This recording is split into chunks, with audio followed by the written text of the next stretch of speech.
Welcome to Discover Greater Lansing. Whether you're exploring the rich history of the state capital or indulging in incredible local food, there's always something exciting happening here. Discover living. Discover mobility. Discover downtown. Discover giving back. Greater Lansing offers breathtaking activities and outdoor adventures, ensuring a perfect balance of city life and natural beauty. Discover the warmth. Discover the charm. Discover Greater Lansing. The journey begins now. Hello, and thank you for joining me again for Discover Greater Lansing.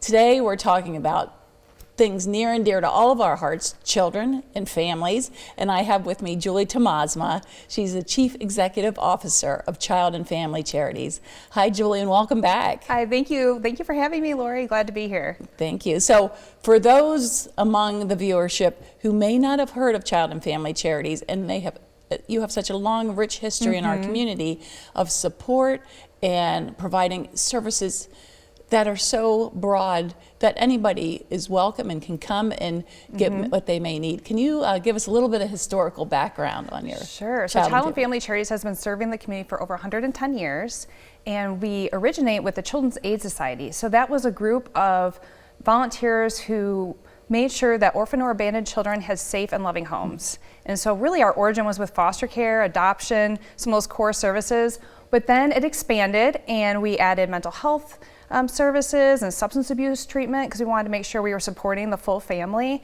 We also added the Ingham County Team Court. That was a diversion program and a lot of prevention services. We built Angel House about 20 years ago. That is an independent living program out in Mason for children, youth, and foster care. We also have our Gateway Youth Services, which is our homeless and runaway youth programs and housing in the community. We work with landlords and make sure that young adults can transition into the community with all the support that they need. So we just have like a wide range of services. Oh, also our Family Growth and Resource Center. I don't want to forget that because it's so important.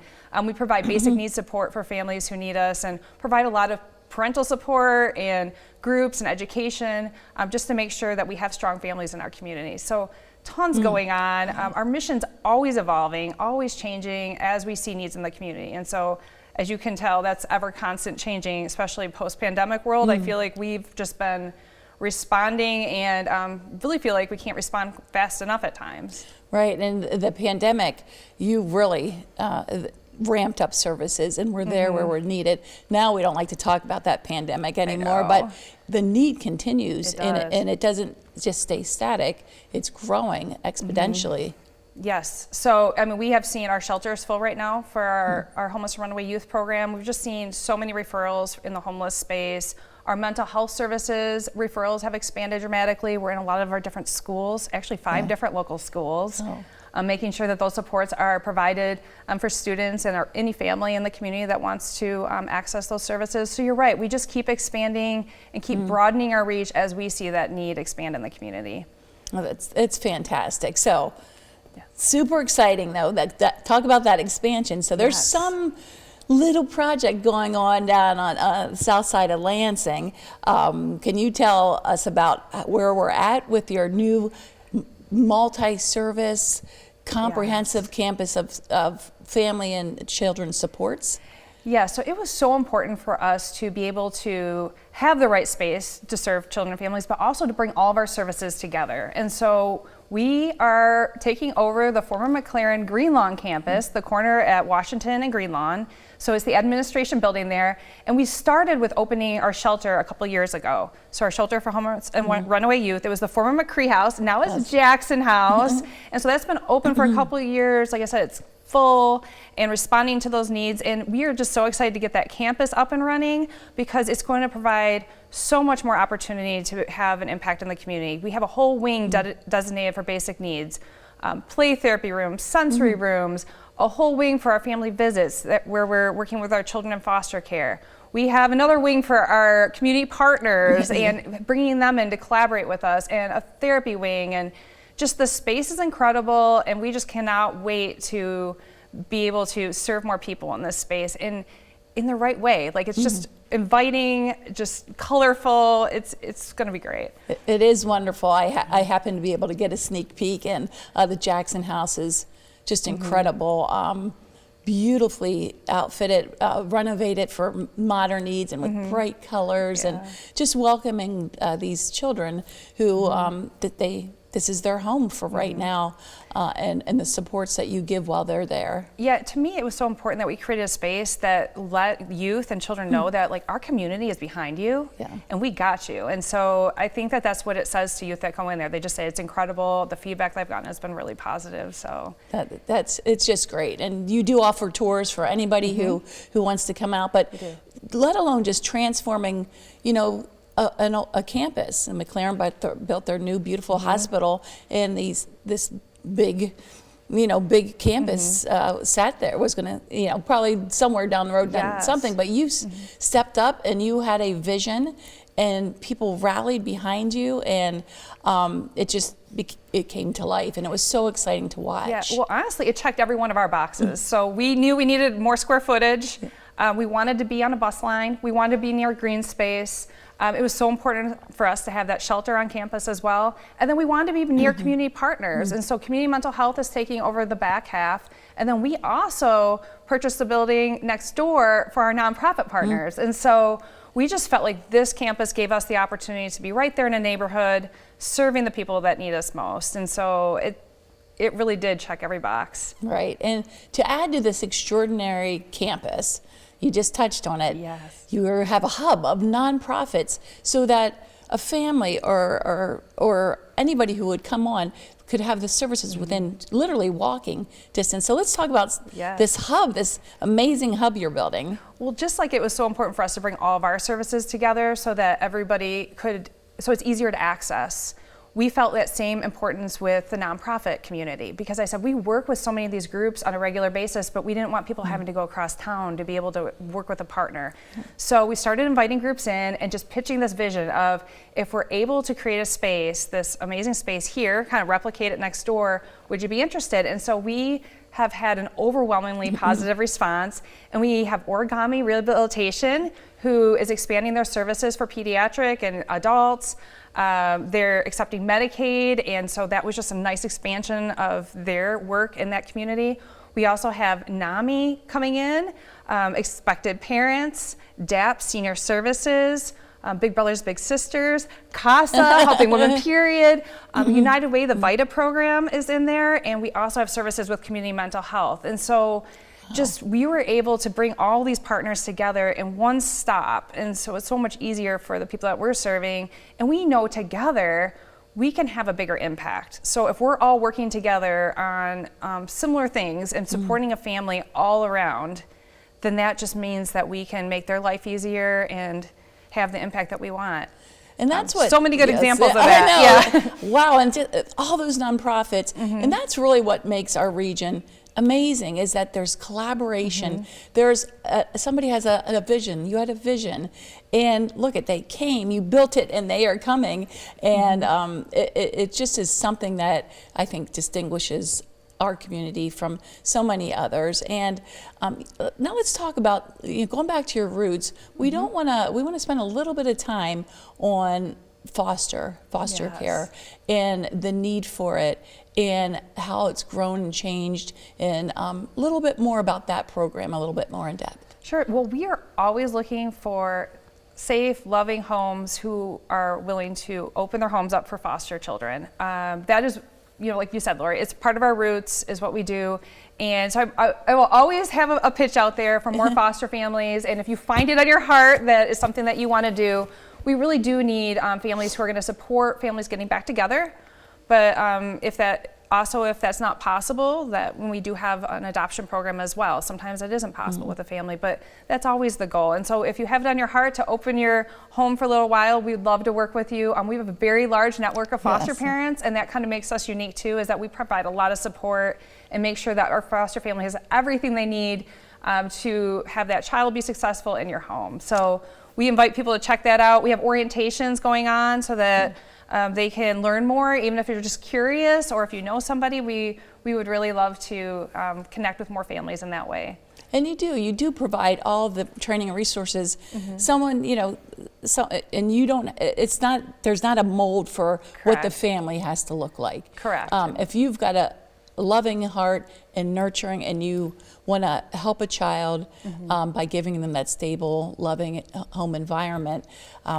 You provided all the support, and like you said, and there's others, and I've got to go to your breakfast, your annual breakfast, where the stories, and these aren't superhero people that step up to foster.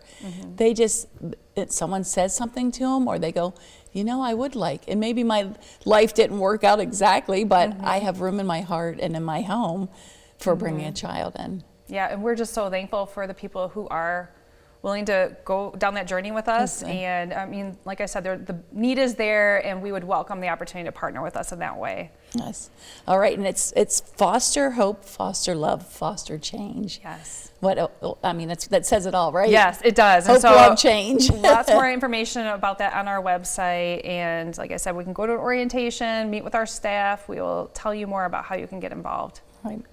So we know that, I love the thinking that we can do good things by ourselves, but we can do great things together.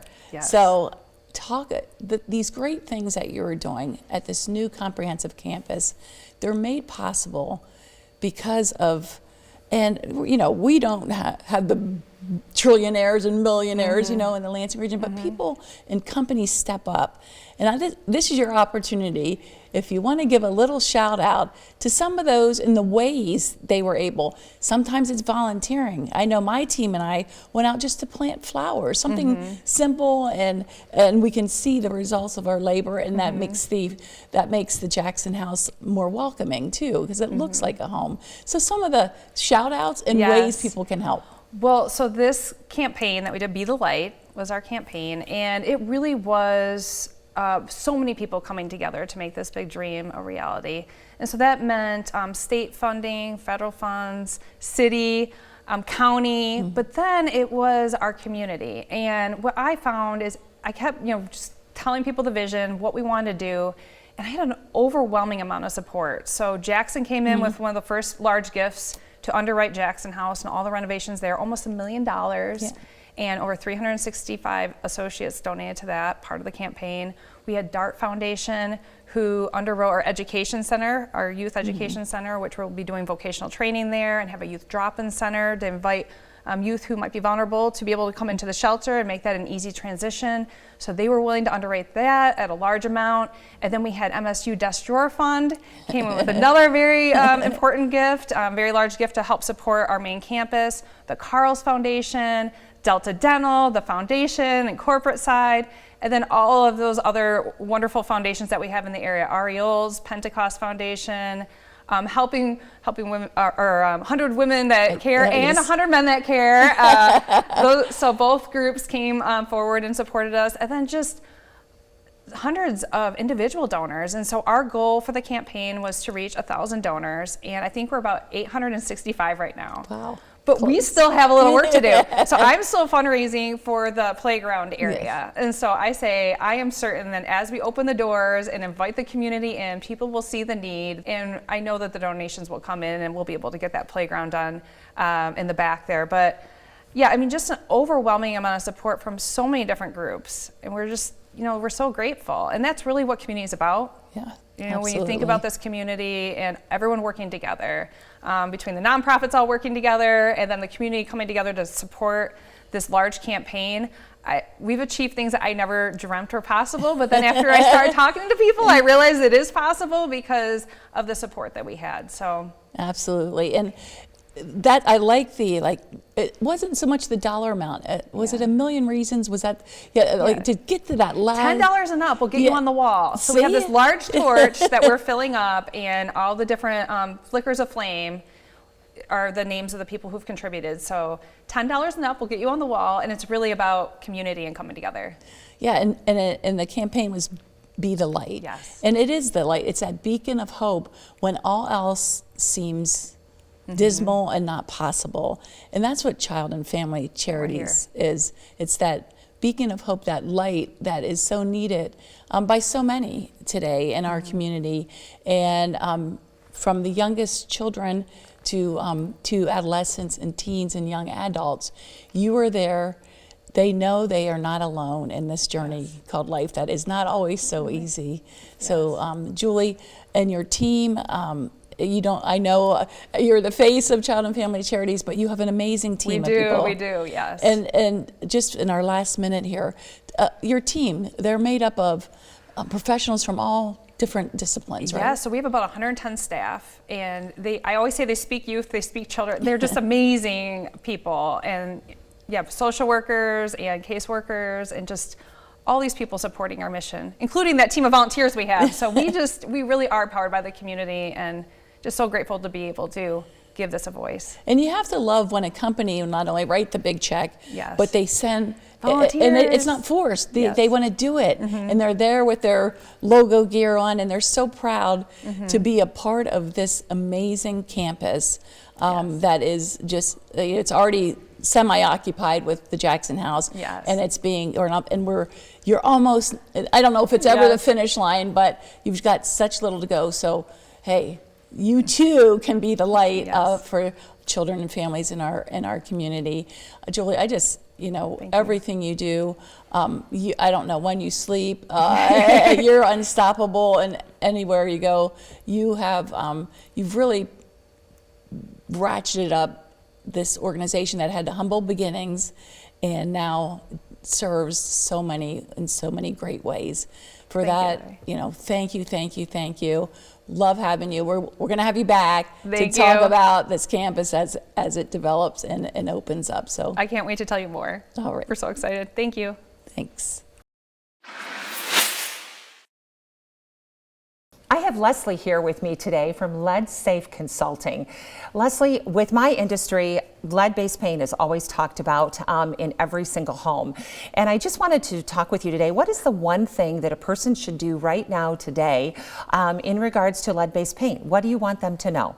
Well, I tell all of my clients when I first enter the home some lead safety information, because it is children ages 0 to 6 that are most likely to get exposed to lead-based paint. The reason why is because they play on the floors, they put stuff in their mouth, and if they're playing in an area that has contaminated dust, that is how the lead is getting into their body. And it'll be a large dose for a small child that can affect their body and their brain development. Wow. So what would you suggest that a person do in regards to testing or just getting a feel for where their home is with this? Well, there are two types of inspections that are typically done for lead safety. The first is a lead inspection, which is a test throughout the home to identify where lead paint is located. The second is a risk assessment, and that's important if you have small children, because we're going to test the soil, we're going to test the paint, and the dust levels in the home, which is where the children get exposed. So it's a snapshot in time that lets us know exactly what kind of hazards need to be taken care of to make this home lead safe. Okay, that's interesting. Now, one last quick question that comes to mind. Is this something that can change in a household? Do you do this once, or do you do this multiple times? It's best to give a call because it's on a case-by-case basis. Okay, great. Well, thank you for being with me today. I truly appreciate it, and I hope people reach out to you. This is a serious thing. Well, I take it seriously. Thank you.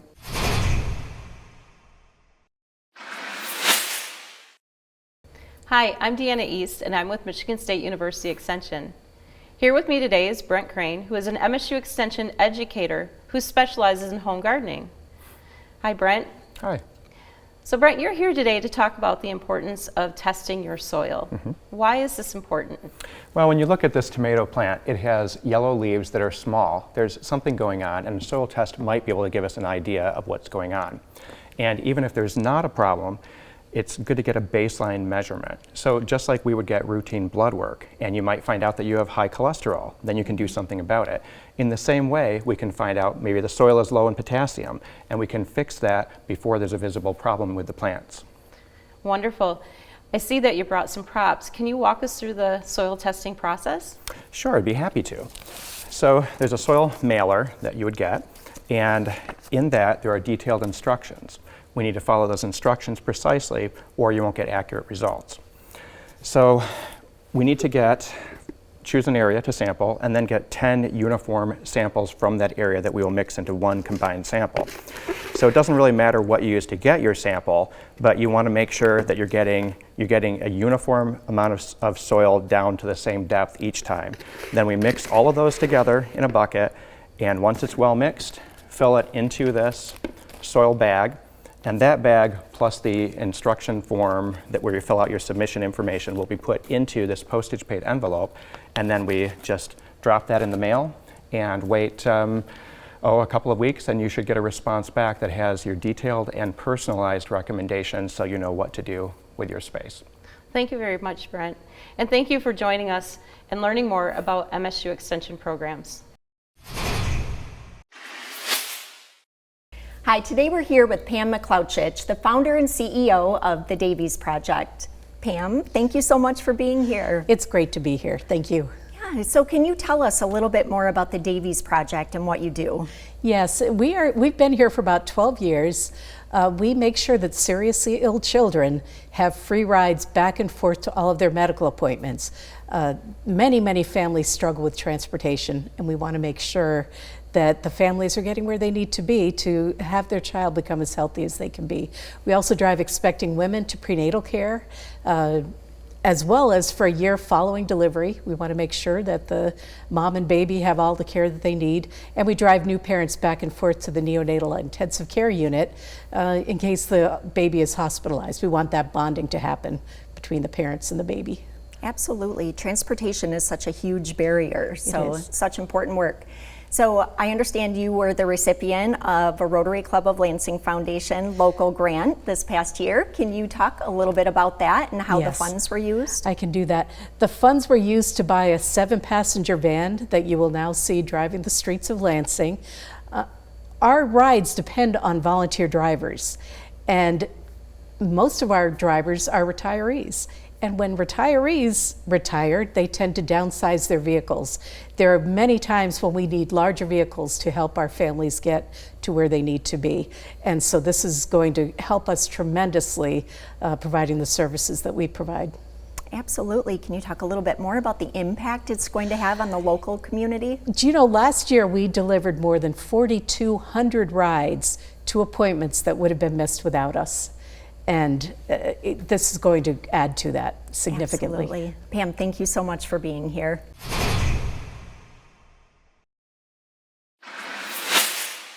Hello everybody, welcome. My name is Tolulope Adedoku of University of Michigan Health Sparrow. University of Michigan Health Sparrow Children's Center is now C.S. Mott Children's Hospital at UM Health Sparrow, reinforcing our commitment to providing world-class care to families close to home. With us today to discuss this exciting development is Dr. Steve Martin.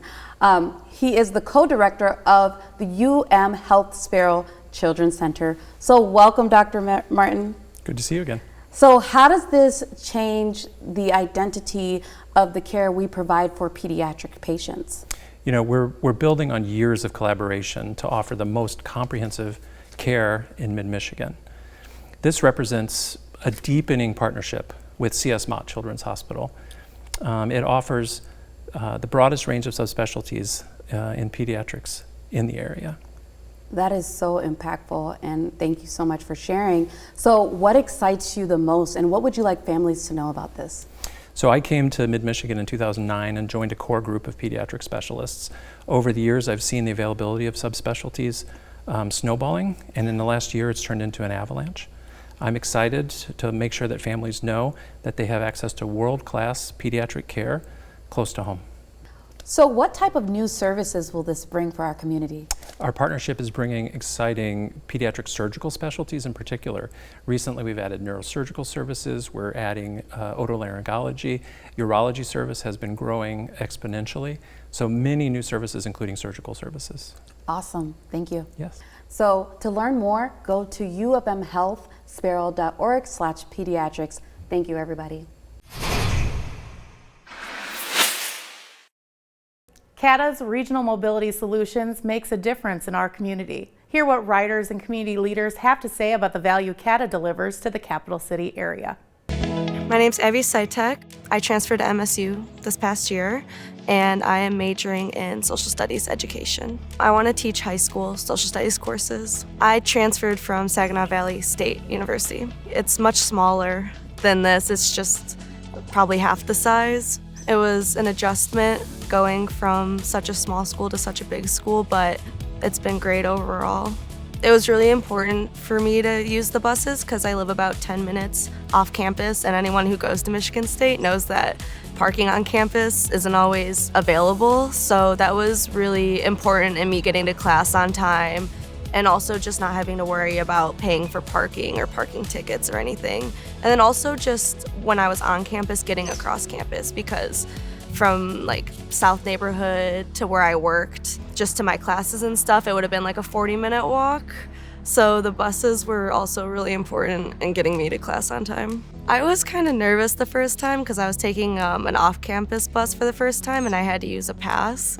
So that was kind of nerve-wracking, but you literally just go on and swipe it. So after that, it was easy, and they were reliable and they got me to where I needed to go, so it was great. I've lived in different cities now, and this is the first time I've had access to such a widespread public bus system, and it saved me money in the long run. It's got me places quicker. I didn't have to worry about parking or anything, so I think it's like invaluable at this point because it would have been a much harder school year if I had to go without it. I'm Julie Thomasma, CEO at Child and Family Charities, and I'm so excited to have Tammy Hanna here with me today. She's the president and CEO of Origami Rehabilitation. Thanks for having me, Julie. No problem. We're so glad to have you and to learn more about your work in the community. So Origami has been serving the community for nearly 30 years, providing rehabilitation services for children and adults. And you just recently moved into a new location. Can you tell us about that? Yes, we are so excited. We just opened Origami Green Lawn, which is Origami's third Lansing-based location. And so we're already serving children and adults with physical therapy, occupational, speech, mental health therapy services needs. And we're so excited to really maximize access to care.